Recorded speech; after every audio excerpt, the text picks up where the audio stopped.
నిందలు అవమానాలు సహించుకుంటూ నీ రెక్కల నీడని ఆశ్రయించాను.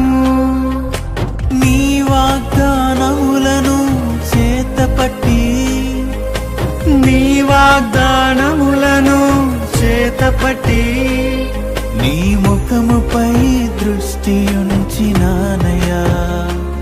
నీ ముఖముపై దృష్టి ఉంచినానయ్యా. అద్భుతం